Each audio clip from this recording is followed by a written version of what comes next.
So नमस्कार. मी Mehul Balerao. Big boss Marathi या महाचर्चेत तुमचं सगळ्यांचं स्वागत आहे. रेवाचं जेव्हा एलिमिनेशन झालं, तेव्हा तन्वी तिला एक फायनल लास्टला जे तिला पोएम जे ती तन्वी जे तिला बोलली, सो त्या पोएम मध्ये खूप लोक असे बोलले की ते टॉन्ट होतं विशाल आणि अनुश्रीसाठी. सो तुम्हाला यावरती काय वाटतं? सो आपण जोपासून सुरुवात करूया. सो जो तुम्हाला यावरती काय वाटतं?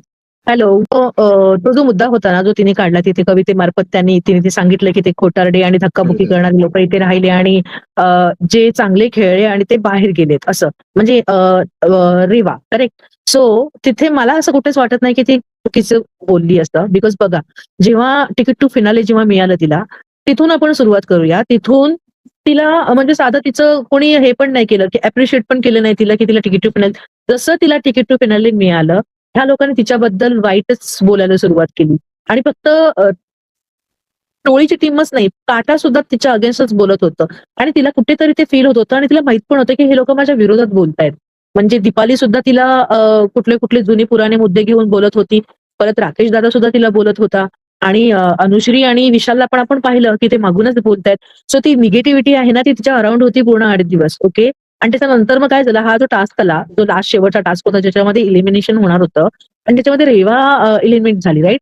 तो स्टेप बाय स्टेप त्याने त्या स्टेप घेतल्या आणि प्रत्येकाकडून ती नावं आणि त्याने काय केलं माहितीये एक तिची गोष्ट, की ते जे एनव्हलप होतं ना, त्यांनी काय केलं, कोणाच्या हस्ते ते ओपन केलं, तन्वीच्या हस्ते.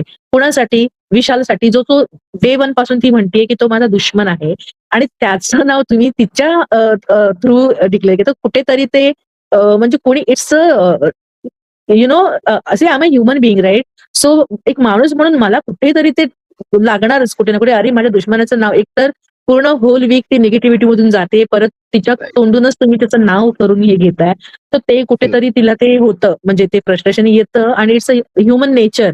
Okay. We are not robot की असं रोबोट सारखं आदेश दिले आणि ते घेतलं आणि असं नाही होत. It's a human nature. आणि तन्वीचं कसं आहे ना, ती डे वन पासून बोलत आली की जे माझ्या पोटात असतं तेच मी ओठावर माझ्या येतं.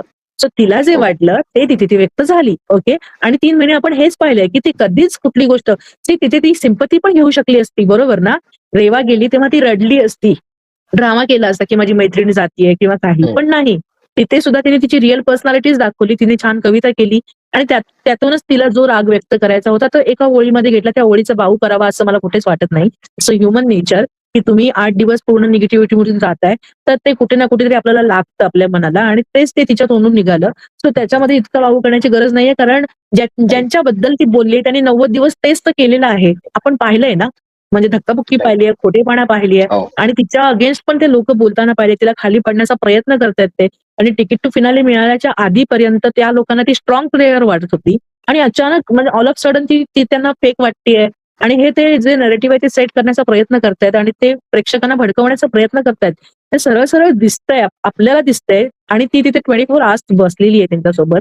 ती ते सगळ्या सिच्युएशन मध्ये जातीये. So it's a human nature. So ते नॅचरल होतं जे तिच्याकडून निघालं आणि मला त्याचं कुठेच चुकीचं वाटत नाहीये. आणि मी बाकीच्या पण ऑडियन्सला सांगेन की तुम्ही त्या गोष्टीचा इतका बाऊ करू नका. ते त्या फ्लो मध्ये गेलेलं होतं. ती अगदी काही वाईट शिवी नाही दिली तिने, शिवीगाळ नाही केली. तिला जो राग आला होता तो तिने तिथे व्यक्त केला, तर त्याचा आपण रिस्पेक्ट केला पाहिजे, मला इतकं वाटतं. म्हणजे सो माझं हेच मत आहे की तन्वी तिथे तिच्या जागी ती बरोबरच होती, कारण ती त्या सिच्युएशन मधून गेली आहे आणि ती व्यक्त झाली आणि व्यक्त होणे हे तन्वीचं नेचरच आहे. ती पोटात कुठलीच गोष्ट ठेवत नाही, तर तिचं ते नेचर आहे आणि ते सगळ्यांनी एक्सेप्ट केलंय. आपण फॅन्सने पण हेटर्सना पण माहितीये की ती बोलते, तन्वी कोलते बोलते आणि तन्वी कोलते बोलते म्हणूनच ते आपल्याला आवडते. ओके. तर तिचा कुठे सिंपत्ती गेम नाहीच आहे, ती एक स्ट्रॉंग प्लेअर आहे आणि तिचा तो जो स्वभाव आहे ना, तोच तिच्या फॅन्सना आवडतो, म्हणूनच ते बाहेर इतकं तिचं क्रेज आहे बाहेर, ते त्यामुळेच आहे. ट्रेंडिंगला आहे ती. बिग बॉसच म्हणाले ना की तू ट्रेंडिंगला आहेस, तो ट्रेंडिंगला का आहे ती? कारण चर्चा आहे तिची, कारण ती तो गेम तिथे जगली आहे, ती खेळते तिथे. तर तो जो गेम आहे ना, तो तिला परफेक्ट कळलेला आहे आणि तिथे खेळण्यापेक्षा ते घर ती जगली आहे आणि तिला माहिती आहे तिथे काय इमोशन्स असतात आणि ते कसे आउटबर्स्ट होतात. 20 पर्सनॅलिटीज असतात, 20 पर्सनॅलिटी मधून तुम्ही उभारून येणं it's a not a joke. Okay. So तुम्ही जो गेम खेळ खूप स्ट्रॉंग खेळ आणि तो जो मुद्दा आहे ना, तो लोकांनी उगाच त्याचा बाऊ केलेला आहे असं मला वाटतं, जो करायला नाही पाहिजे. एक प्रेक्षक म्हणून माझं हे मत आहे.